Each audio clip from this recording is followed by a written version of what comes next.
atzera begira, ez dakit, akordatzen zara, konparaziora finalerdi horiekin mitikoena izan daiteke Irujoren aurkakoa, 22 eta 18 galdu zenuen. Hau da, atzmamiekin laztandu zenuen garaipena eta finala, ez da?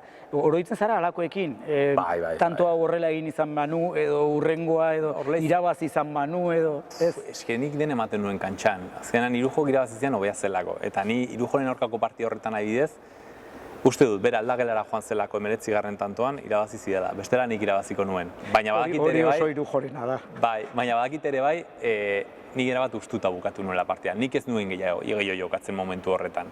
Eta horrek bai eman ziala pena. Adibidez, paipen hartu nuela Retegin aurkako finalerdian. Uste dut horren ere prestaketa ez zela ona izan, esaminak nituelako eta hain asko enfokatu nintzen horretan, eta uste dut hobeto prestatzeko gune izan nuela. Eta finalerdi horretan bai kolpelatza hartu nuela. Eta gero beste partia batzuk egon daitezke, Xalaren aurka hemen jokatu nuen finalerdia, eta 20 tanto egin nituen.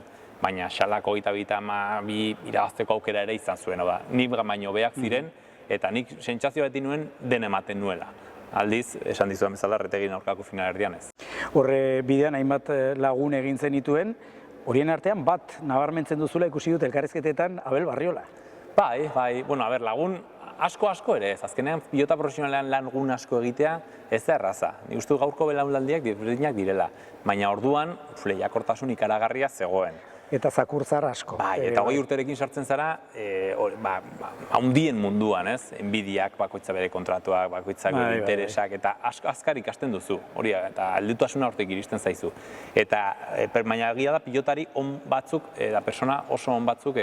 Abel baino berik ez dago. Ez, baina Irujo bera ere honekin oso ongi portatu zen, Fernando Goñi, Ulate bera ere, Pascual adibidez, ni hasi nintzen nahi ekortzu den profesionaletan, oso ongi hartu ninduten. Horretaz gain, esan ohi duzu,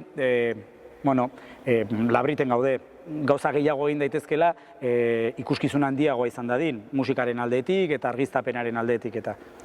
Bai, egia da gero koste ikusi behar dela, ez, azkenan ideiak hor daude, baina nik beti pentsatu dut gogokin eta lantaldez on batekin kostea asko edo mantenduta ere, nik du gauza politxak egin daitezkela, baina pilotak behar du, zalantzarik gabe.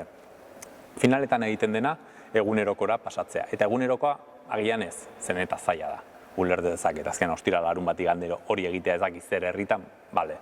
Baina bez, hemen Labriten astero jokatzen dugula, dutela, nik uste dut hemen ja, gauza normal bat bezala errazagoa dela hori antolatzea. Eta pilotak behar du, eta gero sale sozialetan, ekitaldiak, pilota eskolak sustatzea, eskoletara joatea, sare sozialetan pilotariek barruan bizi duten hori erakustea jendeari. Azkenean, Dazoneko bat egon zen duela hemen gutxi eta berak esaten zuen, ez? Hemen idoloak sortu behar dira, idoloak.